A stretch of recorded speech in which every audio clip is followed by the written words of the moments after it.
So I want to welcome everybody here tonight. My name is Patty Schramm. I'm the parent resource trainer coordinator for the SALT program. We're currently holding the SALT talks virtually. We want to welcome tonight we've been currently in a series of independent living series. And one of the ones of independent living as your children go from school to whether it's employment or on, well, post-secondary is part of that whole process. So we invited, this is a part 2. We had a part 1, and you can see those recordings in our, we have a Google Salt Drive or Live Binder, but you can see the last one, the recording in that, and we are recording tonight. So we have tonight here, we're going to be looking at 2. We have OSU TOPS. We have Jessie Greene representing them, and then we have Lorrie. Is it Spivey? Yes. Okay. With the Tartan TOPS from Sinclair. All of the colleges that we've talked with are either like around the Columbus or the Southwest Ohio areas, figuring that's where most of our audience would be looking at.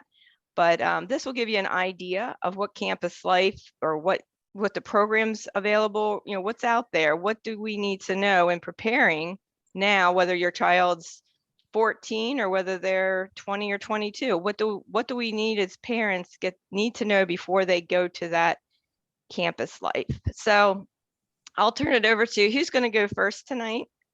I'll let Jessie go. Okay, so I made you co-host, Jessie, so you can share your screen. Sounds good. Let me make sure. And then for those who are listening, if you have a question, just go ahead and put it in the chat box, and we'll have an open discussion at the end. After I stop recording, I'll close the recording and we'll just have an open discussion. But as we go through, if you think of a question, just please ask it in the chat box, and we'll keep an eye on the chat box unless you can see it, Jessie, but we'll keep an eye on it for you. Okay. Yeah, it's harder when I'm sharing screen to see it. So that would be great. Okay. Thank you. Perfect. And so, yeah, you're going to hear similar things between the 2 programs, but then you're also going to hear differences between the programs tonight. And so that's what makes this fantastic, is that folks have options for themselves that are unique, that can be unique to their needs. So, and know that all of the programs, if you were at part 1 and Lorrie and I, we all work together. This is not oh my goodness, I'm recruiting from Sinclair's pool and, Sinclair's recruiting against us.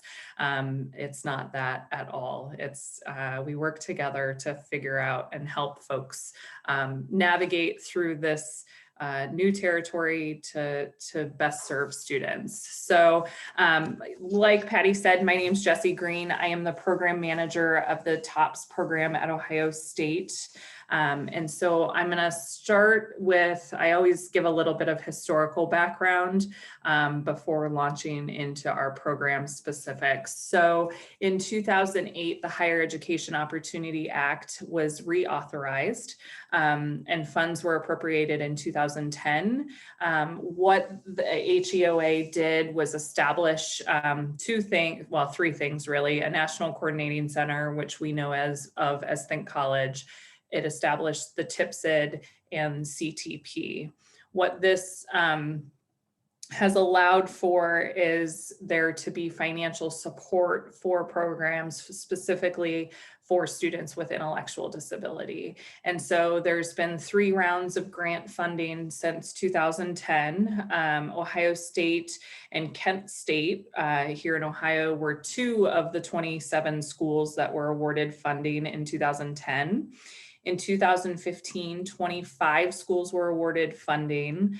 And so Ohio State won that grant again. And part of our role within our grant was to expand programs in Ohio. And that's how the Sinclair program came to be, was through some funding that we had. And so And then there was another round of funding in 2020 that unfortunately no schools in Ohio won, but that's okay. We're still continuing to grow and support students even without that federal funding.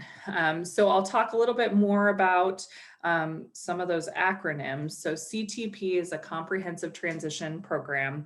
This allows students who may be in non-degree programs, may not be full-time, may not have the correct credentials from high school to be typically eligible for federal financial aid.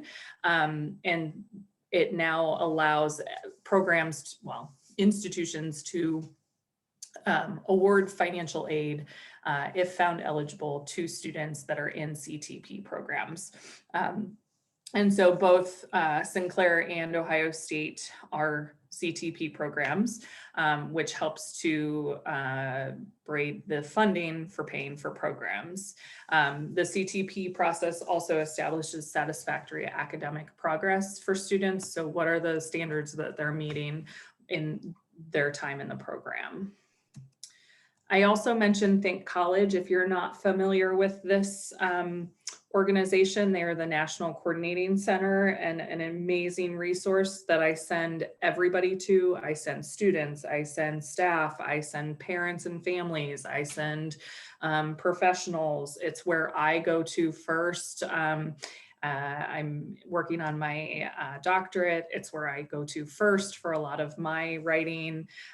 It's just a great place to get data, to get resources, to connect, to understand the policies that are behind all the programs.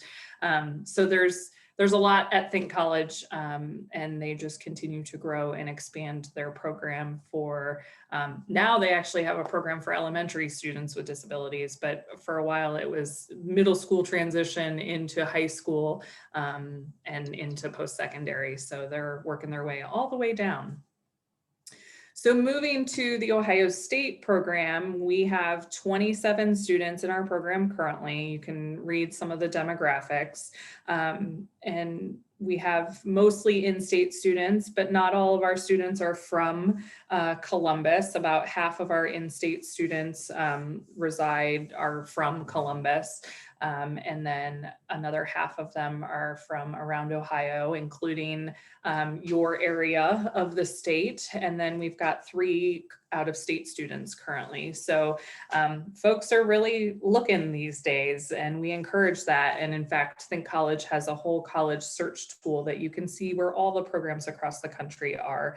I think we're up to 312 programs. And so, which is incredible, but there's still a lot of room for growth. So we have a 2 or a 4-year program. We are a non-degree program. So students are earning a workforce development certificate while they are with us. And they do this by doing a few things. The first thing is that they are enrolled in 2 types of courses at Ohio State for 4 credit hours. That is, one course is an SLC, or a student learning community, and that's a program cohort-based course. So that's with other students in TOPS, and that course is taught by my staff. That covers topics like career exploration, job readiness, that covers disability disclosure, communication, independent living, resources on campus, everything you could imagine. And then the second class that students are taking is that they are enrolled in a course for audit at the university. It could be from a variety of places. We've got about 150 different courses that students have taken over the years in like 7 different colleges, and just really it depends on student interest and student what career they're going for. So it really is individualized to that student. So you might ask, how are students supported in academics? So we have a full-time academic advisor. who her job is to help students manage that scope and sequence of courses. She monitors all of the mentors and volunteers that work with our program, and I'll talk a little bit more about them throughout. She meets with students on a biweekly basis to make sure that students are staying up on their work, are getting accommodations that they need. And in some cases, because our students are auditing their coursework, we are able to modify assignments. And so she helps work with faculty members to get those things done so that students can access the curriculum to the most extent possible.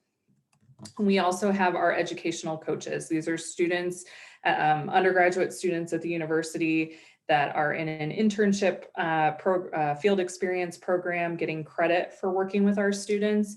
One of the ways that they do that is by being an ed coach, which that is a student who goes to class with our top student to help level the playing field. So they might help with note taking, they might help with engaging in a group activity, they might help with we've had students in the past who their goal in class was to like meet new people and engage in conversation. So an ed coach could help with that. And then there are some classes where our students do so well and the faculty do a great job of using universal design for learning in the classroom, that there are ed coaches who don't end up doing anything within the classroom setting, which is always a great thing. They panic when they've worked themselves out of a job, but we encourage them to work themselves out of a job. And so then we also have a tutoring center that students are required to attend. Usually they are assigned, I would say, 2 to 5 hours a week, depending on the student, depending on the course and their level of need. And that tutoring center is again run by mentors or tutors that are undergraduate students receiving credit in that field experience course. And many of those students have taken a lot of the courses that our students are in. So they know the expectation of a given faculty member, they know the content, which is really, really helpful in a space where students are trying to navigate, readings and quizzes and a learning management system online. And so because they're in the throes of it and know those systems, it's very easy for them to support the top students. So our students are very engaged on campus. They are enrolled students. So they get a Buck ID, which gives them access to spaces on campus. It gives them access to the city bus that's in Columbus. One part of their fees pays for an unlimited pass on their Buck ID. Our students have OSU email that they use. That is an area, teachers and families, that students could continually work on is emailing. Some of our students are really good about reading the email, but not responding. But then also just managing an inbox that has lots of different things coming in. What do I do with this? Do I need to flag this for later? Do I need to save this because I need this information? Do I just delete it because this is junk? That's a big area that our students always are working on. Our students at Ohio State in the TOPS program are required to complete 25 hours of community service every semester. There is an entire department dedicated to community service on campus. And so this is, I shouldn't say this, during COVID, it was difficult. It's becoming more easy again to get those hours. We do have some program sponsored events. Some of our students set up events for their peers to attend. And then there's university sanctioned events. There's 2 big days on Martin Luther King Day, and then right before, the first Saturday after fall semester starts is a big day of service where thousands of students do service across the Columbus community. And so our students engage in that. The 3 pictures on the screen are actually from spring break service trips that our students have done. And so the one was in we've gone to New Orleans, to Detroit, and Chicago to do a variety of different things. So we really encourage that pay it forward motto that Woody Hayes brought to the university.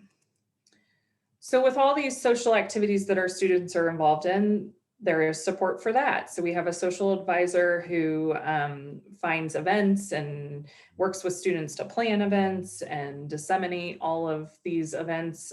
We typically use a Google Calendar to get that information out to students. She works with students on how to RSVP, what that means, why you do it, because that was a skill we were finding students needed support with. And so then she also makes sure that we have social coaches, because none of the students want to go to social events with me or my staff.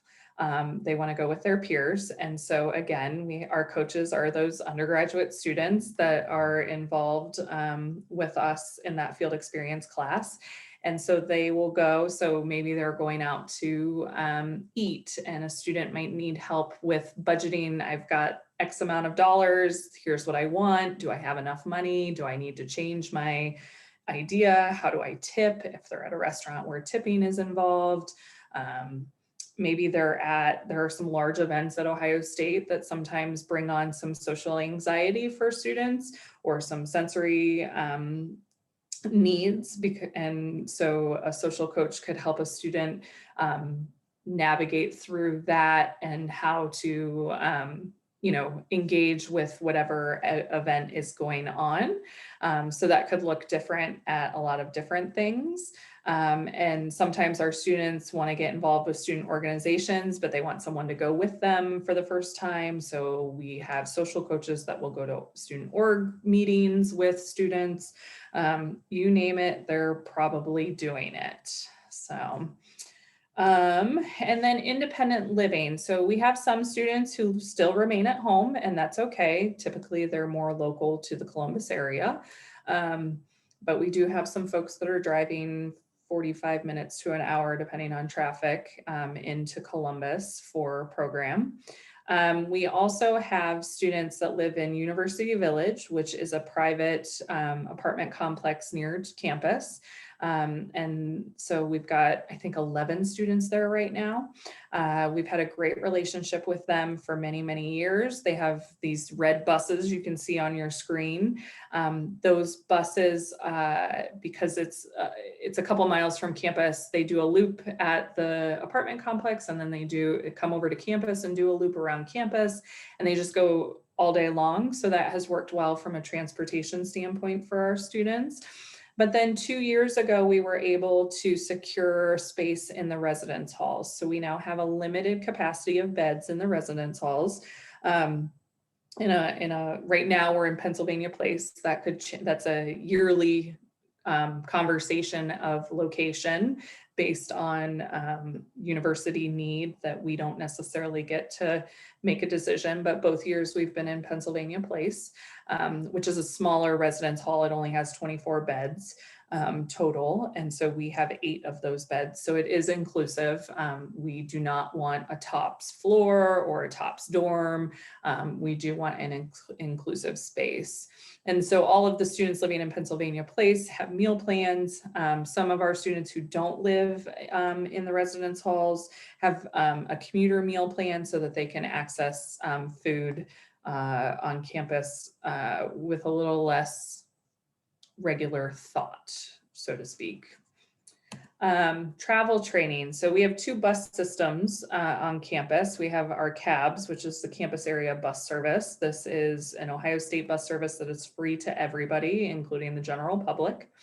We also have COTA, which is our city bus transportation in Columbus. And both of those have accessible transit, paratransit for OSU and mainstream for COTA. We help students navigate and learn to navigate both of these systems, both of the accessible systems within those as well, as students need those things. And so we've got students who use COTA to go downtown to go to work, or we have a student who likes to go, he usually goes to the mall every weekend. So he uses the bus to get there. So it has worked well for our students. So then moving into career opportunities, this is the expectation for a majority of our students that when they graduate, they will find gainful employment. And so how do we help them get there? We've got staff that develops career experiences for students in their areas of interest through the whole process. We start in the first semester that they're with us. We start with pre-ets, and then starting their second semester in that first year, they start in an internship. Internships are all over the place. We've got lots on campus. We have lots in the community. Some are paid, some are unpaid. Typically, actually, that's the next slide. Typically, students kind of work from the top of the slide down. So we start with that career exploration the first semester, and then generally they go into an unpaid internship for about 10 hours a week their first semester. And then we increase the time they're in their internship throughout their time with us. And then sometimes our students move into paid student employment or a work study position, which is also paid. And then some students hold both an unpaid internship and a student employment position simultaneously. It just really depends on the student, their interests, what opportunities they have, what their needs are. Some of our students do need to work to help support themselves, just like other college students. So it varies widely. And then one of the cool things that Ohio State did, oh gosh, 8 years ago, I'm not really sure anymore. HR created a position that allows us to job carve. So often we find our students can maybe do 75% of a position, but that last 25%, they're not capable of doing it. And for whatever the reason may be, but that still doesn't make them a bad employee or anything like that. And so we're able to put this general service assistant position, all the job tasks that they can do into the job, position description, sorry, thank you. Words are hard tonight. And so by carving that, it has allowed many of our students to graduate and then go into this position and hold a job with the university. And it also allows us to carve a full-time position into a part-time position if that's what a student needs, or a graduate, I'm sorry, needs. And then some of our students go into full-time regular employment positions at the university and elsewhere in the community as well. And so to support all of this, we've got career specialists and job coaches on staff that help to coordinate all the internships and career experiences, work with the students on pre-ets and other career exploration activities. They fade over time as students are becoming independent. They may come back in if a student is being trained on a new task. They're doing training with students and employers on a variety of topics. And so it's kind of how that looks really, again, varies for each student.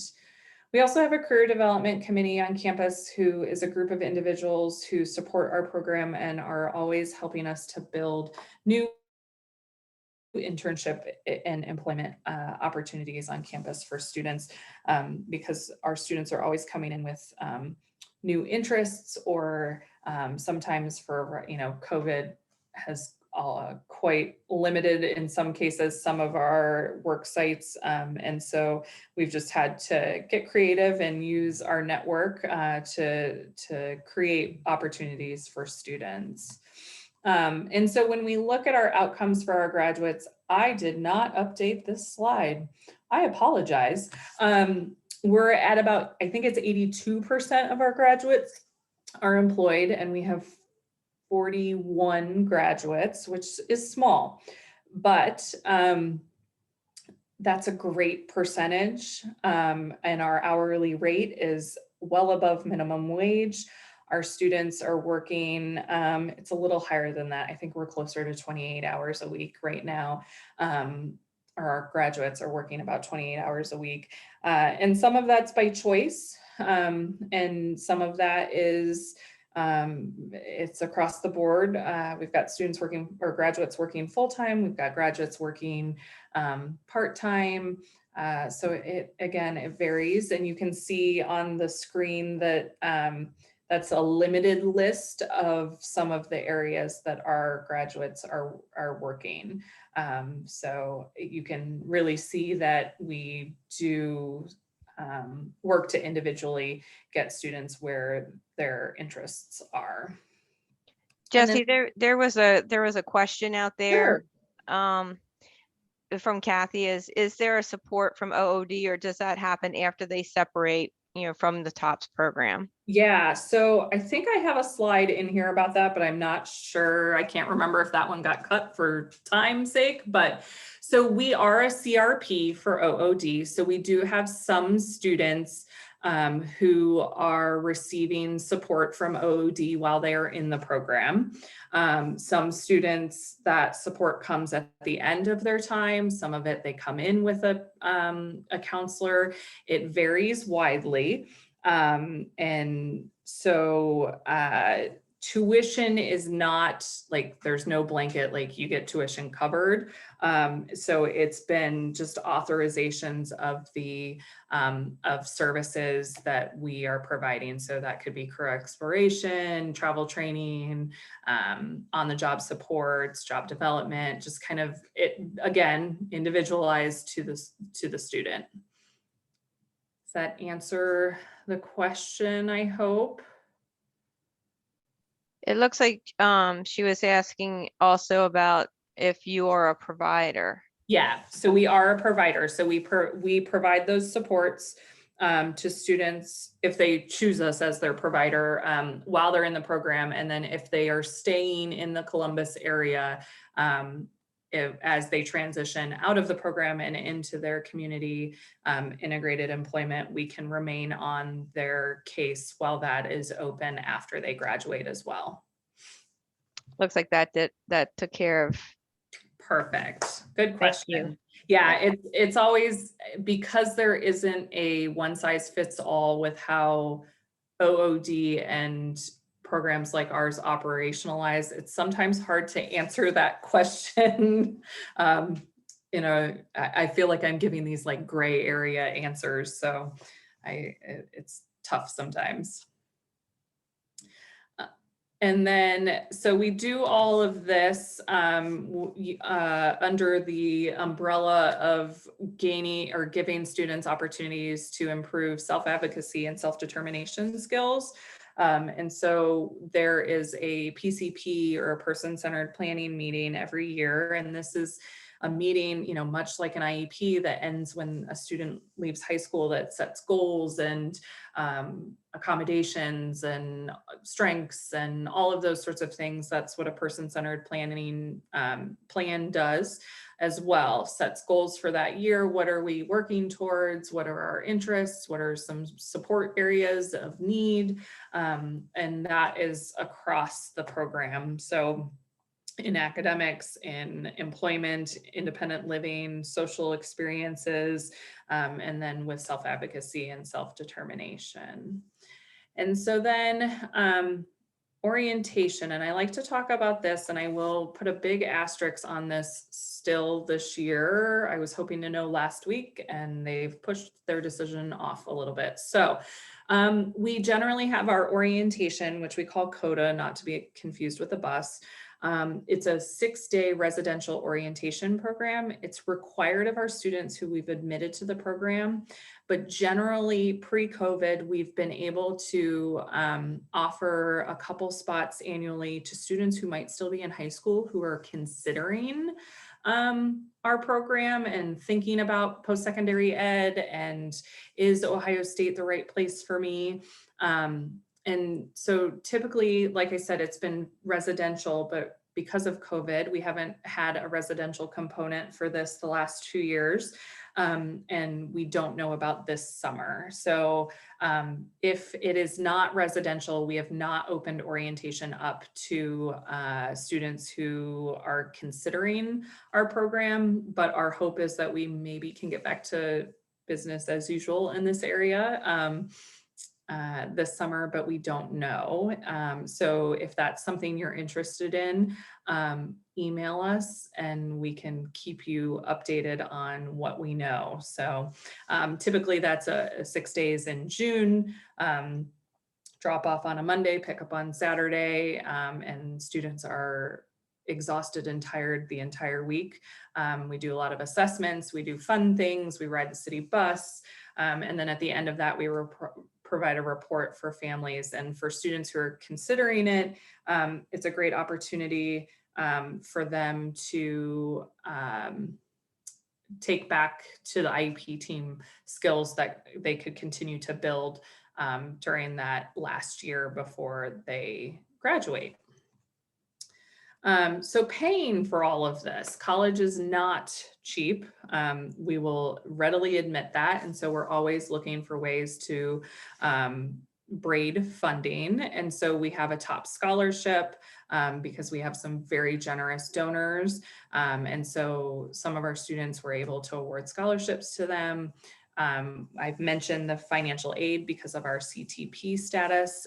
Students can be eligible for Pell Grants, Federal Work Study, and the Supplemental Education Opportunity Grant, but not for loans, parent or student loans. That is one part of federal financial aid that our students are not eligible and parents are not eligible for. Ohio has their own version of the Pell Grant, which is called the OCOG, or the Ohio College Opportunity Grant. Again, that's based on FAFSA eligibility. And we've had some students who've earned that. Some of our students have come to us with 529 plans or stable accounts. And so they're able to use that because they're paying the university for educational services. Some of our students have won outside scholarships from a variety of places. PTAs and memorial scholarships. There are some scholarships that are disability specific, all sorts of places to look. But I will say a vast majority of our families are still private paying. If OOD is involved, we have one-on-one discussions with families on how that can impact student fees. And so you're probably wondering, what are those student fees? So students, like I mentioned, are enrolled in 4 credit hours of coursework a semester. This is based on this cohort, the numbers that I'm giving you. So for the classes and general fees to the university, it's about $2,100 this semester. I would anticipate that would go up about $100 for if someone were to start this fall, and then they kind of lock it in for cohorts. And then coupled with that is a program fee for all of the supports and services that we provide to students. So it's roughly $2,700 a semester for TOPS, and that's without living expenses. So when we add in housing and room and board, right now the residence hall that students are in is another $3,800 a semester, plus a meal plan, which those are all, about $2,000 to $2,500. So if you're doing the whole kit and caboodle, it's at roughly $25,000 a year. And we recognize that's a lot. And so that's, again, why we try and braid those funding pieces together. And so application process, typically on an annual basis, we are looking at early decision deadlines on November 15th for our folks that have an intellectual disability, which could include a diagnosis of autism, but they would also fall under the intellectual disability category.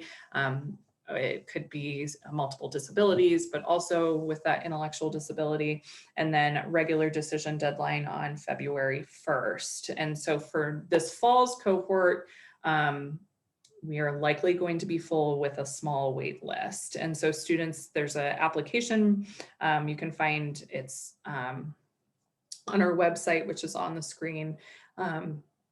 Patty has these PowerPoints, so I'm sure you'll have access to those, but it's a typable, fillable form. So we recommend going to the website and getting it versus getting a hard paper copy. But students do letters of recommendation. They do, and I'm calling it an essay, but it's doesn't have to be a written essay. We've had students turn in PowerPoints, videos, audio clips, scrapbooks, all sorts of different things to express how and why they want to come to college.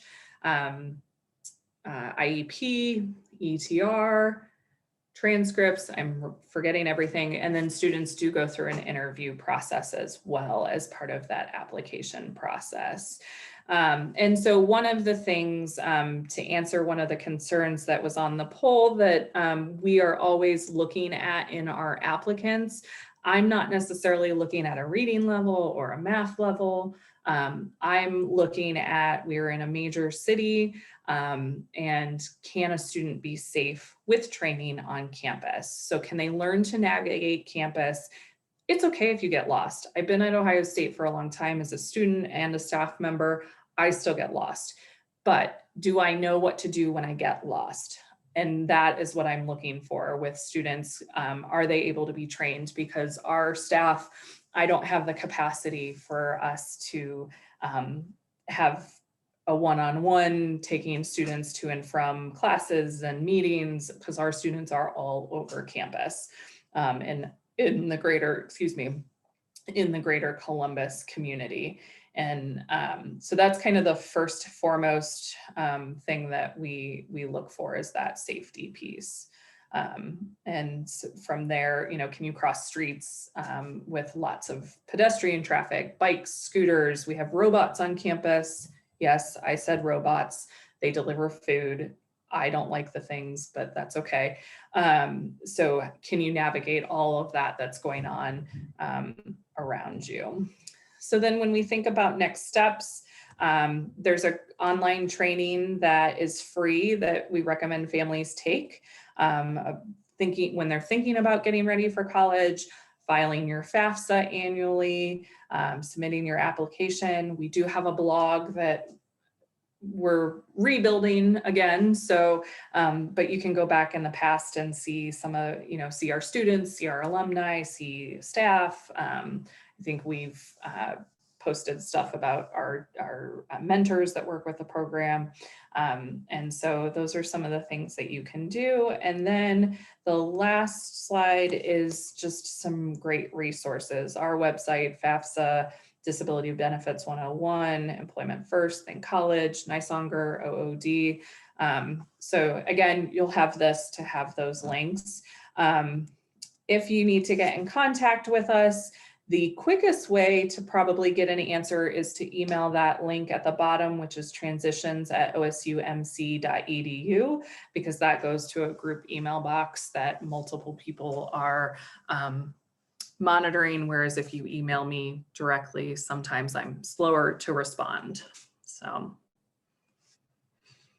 That's also, I was going to ask you about which email is the best. So following this, if there's like a question, you'll be able to refer to this presentation as well as the Sinclair presentation in our Google Salt drive. And then you'll be able to, find these links in there as well. But, following this presentation, if they have questions, then they can go to that transition. Okay. Yep, email. You'll get the quickest response through that email. Okay, very good. All right, well, thank you, Jessie. Absolutely. Were there any other questions that I can address? I think you covered a lot of the questions that were coming up, especially, through the poll and different things. So I like the point, something I didn't think about and I wrote it down was, teaching them about the email thing, opening the emails and RSVPs and all that, the social, and all that information. That was very good. Yeah, because at this point, most employers are emailing everything as well. So students really have to have a good grasp of email, but then also I don't know what you want to call it in the work world, but, a learning management system. So, when schools are using things like Schoology or Google Classroom, making sure that our students are using that as well, because we have our own at Ohio State called Comm and Canvas. And then,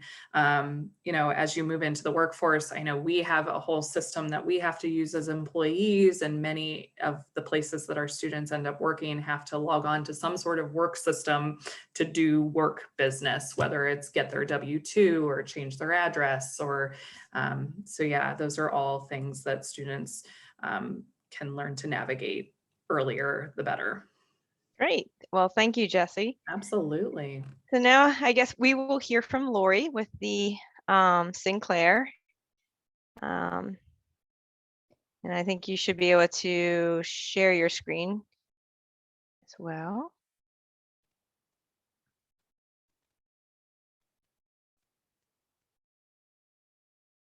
There you go.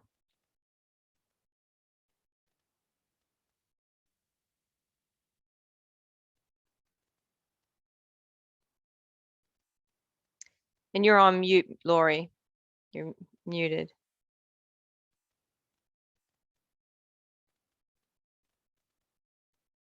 I lost you all. There Sorry you go. about that. So are you all seeing it where it says Tartan Tops overview? Yes. Okay, great. Yeah, I'm using two screens and it's different here than it is from work. I don't really understand why, but anyway, I apologize. I'm Lorrie Spivey. I am the Tartan Tops program director for Sinclair Community College. And I let Jessie go first because she definitely is the expert on this area. We have become part of the Ohio statewide consortium as of late 2019, and was when we applied and were funded, and it has been quite the process. So Sinclair Community College was founded in 1887. We have 5 locations, but our Tartan Tops program is based in the Dayton campus. We 99% of our Sinclair graduates rate overall quality of Sinclair as good or excellent. And our mission and motto for Sinclair is find the need and endeavor to meet it. And certainly we have found the need, and we are working through the process of meeting those needs. So we started our program in the midst of COVID. So we have learned a great deal since then. So we started our first cohort in January of 2021, right in the middle of being virtual and not knowing how students were going to receive that. If they would do well, we started with 4 students. So we'll get a little bit into that, but campus life for Tartan Tops participants, they're fully Sinclair students. Any access that any other student has on campus, Tartan Tops students have access to any activities, programs, services as any other student. Campus life at Sinclair offers a great deal of something for everyone. We don't have athletics right now, but we're looking at bringing it back. It's been suspended since COVID, and we are in discussion of when we may be able to bring that back. So we're hopeful that maybe fall we will be able to start some sporting activities again. Our students are definitely interested in that. They do take advantage of our physical activity center, our marketplace. They go to our theater programming and several different clubs and activities. So the Sinclair Tartan Tops program is a transition option in post-secondary education, just as Jessie's program is. But we are uniquely different. We decided that we wanted to make sure that this was a pathway where students would be earning college credit for every course that they take. So this is a career pathway for part-time students age 18 to 24 with intellectual disabilities, earning college credit for every single course that they take. it culminates in an academic career readiness and training credential. That was of the utmost importance to us. As a community college, we strive to make sure that students are gaining opportunities and college credit at a reasonable rate. And when we were in talks for this program, we had talked about doing things such as auditing. We weren't quite sure how we would do it, whether we would have courses, some courses that were not inclusive, other courses that were. All of our courses are fully inclusive. We have not a lot of interest in our work and life skills courses, although I believe that every student could benefit. Right now, most of the students in those courses are Tartan TOPS students, but it is open to any student who has interest. So we have embedded tutoring in our academic courses, and this is one of the learning lessons that we had along the way. We had academic specific tutors embedded into the program, and we realized along the way that what we really needed was tutors who had specialization in special education and disabilities to understand the needs of the student versus necessarily content specific. The needs that the students were having were more based on, I don't even know what to bring to the table to tell you to help me. And when you're talking about an academic specific tutor, they're expecting a student to come prepared with specific work to work on. So we understood that we needed to kind of change the way we were doing things. Sinclair opted to hire a tutor specifically for our program and embed it in the program so that we were assured that the tutor understood our population. We provide academic accommodations and career-focused counseling on a regular, continual basis. We have peer mentoring. However, I will say peer mentoring has been a hard lift right now, simply because of COVID, and we've been remote, then we've been partially in person. This program is fully in person at this point, but many of our programs are not, which makes it very difficult to convince a peer mentor to come to campus. We have career readiness and training program classes. So we do, as I said, work skills courses, but we also do life skills where we first start with, what it's like to be a college student, and we teach them skills to be a successful college student. But then we move on to how is that going to transfer? How are you going to utilize that in your employment beyond Sinclair? Excuse me, I have a frog. So we have extensive opportunities for training in assistive technology. We have an assistive technology specialist within the accessibility office who works one-on-one with our students to make sure that they understand assistive technology and how they can make good utilization of the things that are accessible to them. We do have read write available to all of our students, and we have them upload that onto their laptops, so they're utilizing that as needed. But we also work with work-based learning. So we know that a traditional internship program requires this credit, you need this many hours out in the field working through a specific 10-hour a week or 20 hours a week, whatever it is that they required. And we understood very quickly that that was not going to be workable for every student. Not every student gets an internship right off the bat. Not every student is going to get an internship that provides a 10-hour or 20-hour a week experience. So we are working through that and able to, because it is what we've been told is our program and our certificate, that we can mold it around the needs of our students. So a good, for instance, is we have a student who is very interested in an internship program with our theater department. Well, the theater department only really needs an intern during their play season. So it's about a 4-week season for them where they are working through before the play, the week of the play, and then after. So we worked it out that that student is going to be able to experience that internship. She interviewed actually just last week, and she did an excellent job, and they were really excited to take her on.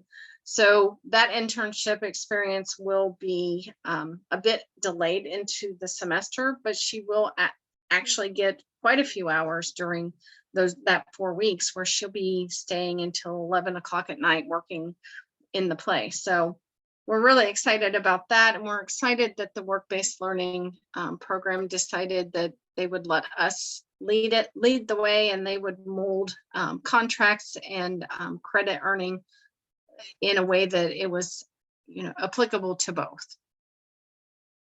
So we also ensure that we do person-centered planning. Every Tartan TOPS student receives and participates in person-centered planning every single semester.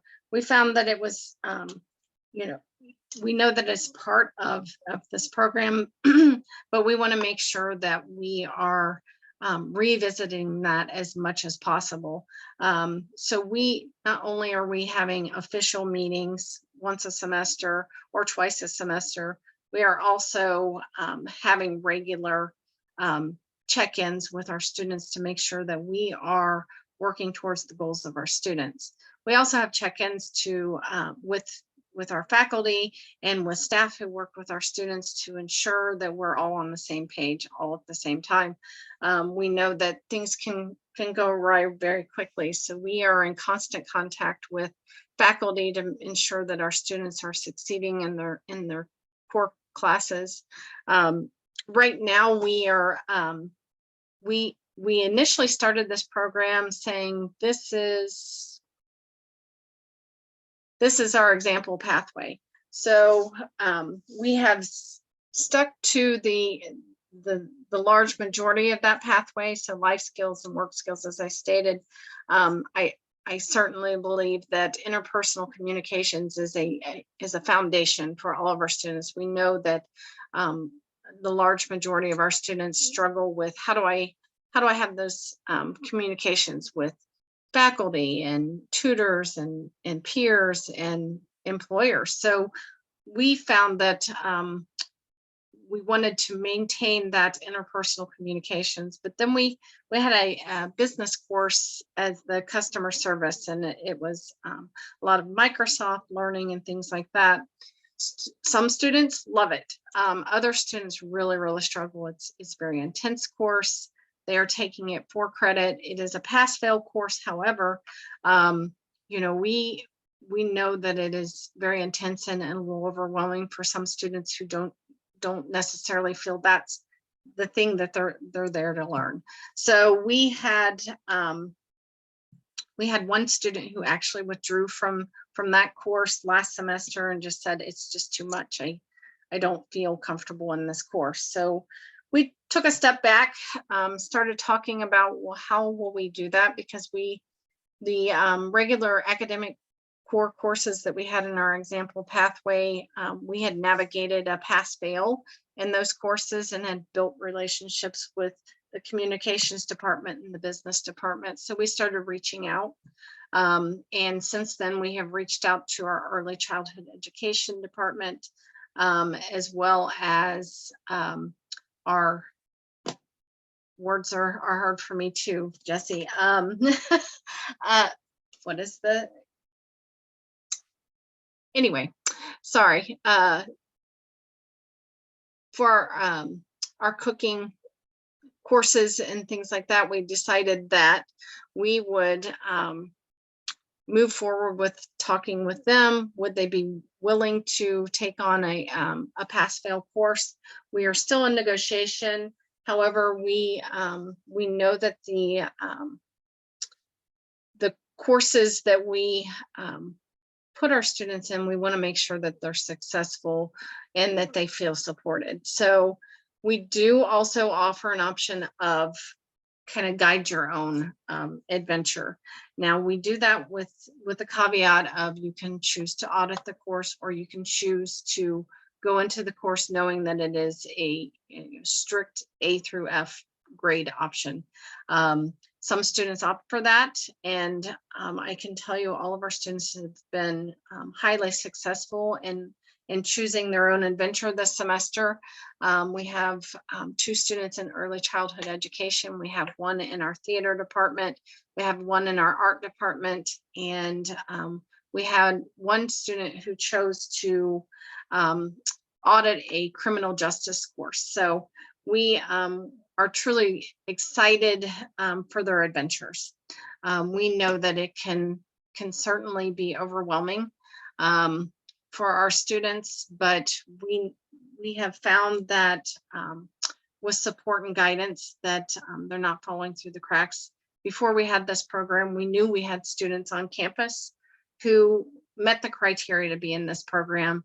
However, they would come in, not know quite how to navigate those supports, and then would fall through the cracks. We actually have gained 2 of them back. 2 of the students who had previously been Sinclair students came back and said, hey, I want to be a part of this program. So actually one of them, our first cohort, we started with 4. We will be graduating 2 of them this summer. So we're very excited about that. But one of them is a student who started out not in the Tartan TOPS program and then joined us, who was in jeopardy of failing out of Sinclair. So he has been highly successful. He's in his internship program at a local grocery store and is loving it. So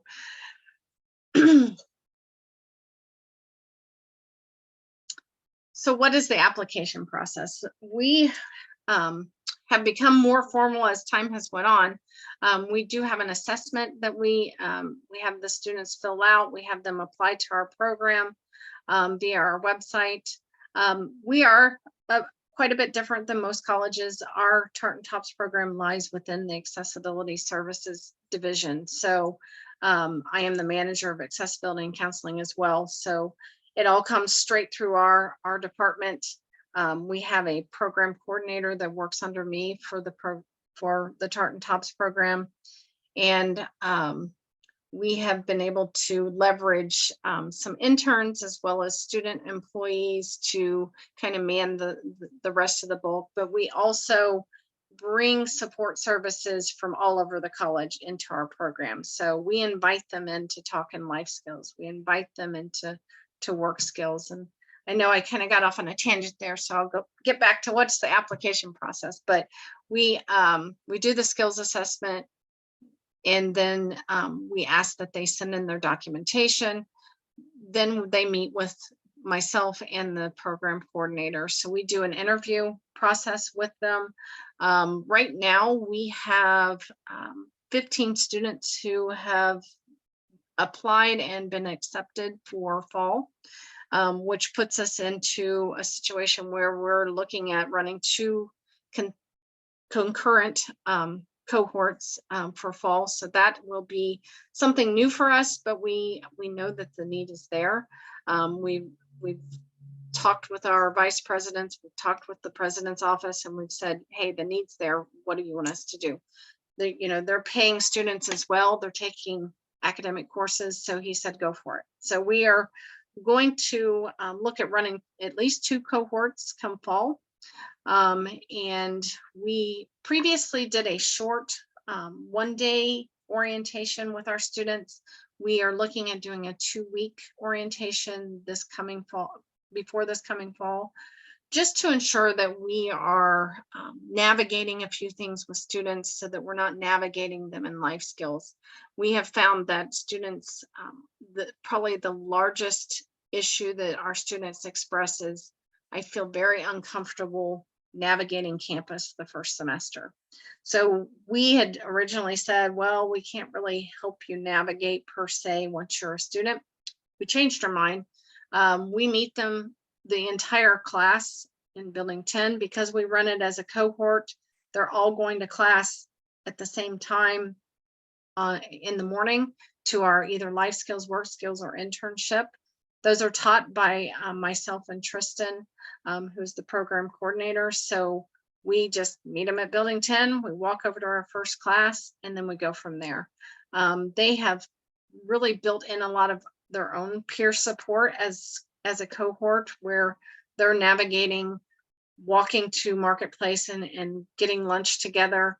They're navigating going to activities together. We do a lot of activities with them. We were pleasantly surprised that the college said, hey, we know that you need a space for your Tartan Top students. So they gave us a suite of rooms, and we turned that into our Tartan Top lounge. It gives opportunity for students to come and go, this is my place. They can study there. We have computers there. We have conferences in our conference room with a big screen TV. We can watch webinars together. So we're really excited about that. We do want them to take part in all the college campus activities, just like any other student. So we do have them go to tutoring and learning department to do their tutoring. Even though it is a Tartan Tops tutor, we want them to experience the same experiences that all of our students do. So that we believe that's probably the most key, is we want it to be an inclusive experience. So there is a question, Lorrie. Yeah. Kathy was asking, are one of the goals to encourage those students that want to move on to other programs after they leave Tartan Tops? Yes, absolutely. So we've been talking a lot about that. Actually, most of the day today, we had a lot of meetings about what is fall going to look like for our second cohort, who will finish up in the fall. We know that we put forth an example pathway, saying this is what it may look like. But we also understand that there are some students who are going to want to go on for an associate's degree or even beyond. And we believe that many of them will actually. So we are talking about one internship experience versus two for those students who are going to go on and take many more academic courses. We don't want to get in the way of their process, and for them to move on to bigger and better things as they move through adulthood.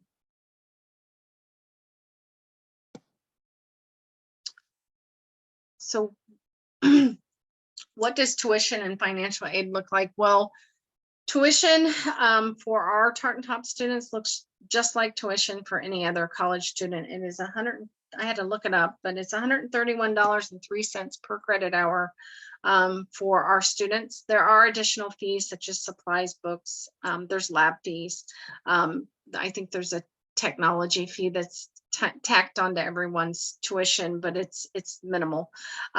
We do not charge any additional fees for our students to participate in the Tartan Tops program. Again, we know that we are, as a community college, we are serving a lot of underserved population, and we don't want to present another barrier with putting extensive cost on the students who are seeking out our services. So we are we work on a very shoestring budget, but we don't want to get in the way of things. We want to encourage and assist students. We're here to support them. And again, that's why we decided that it would be a program that's run under accessibility services, because that's what we already do. So we decided that tacking on program fees was probably not what we wanted to do. So at this point, our students, we did apply for the CTP funding as well. Our students are eligible, if they are eligible for Pell Grant, to apply for financial aid. And if they're eligible for Pell Grant, they are allowed to use it for their programs here at Sinclair. And one last slide gives you our website.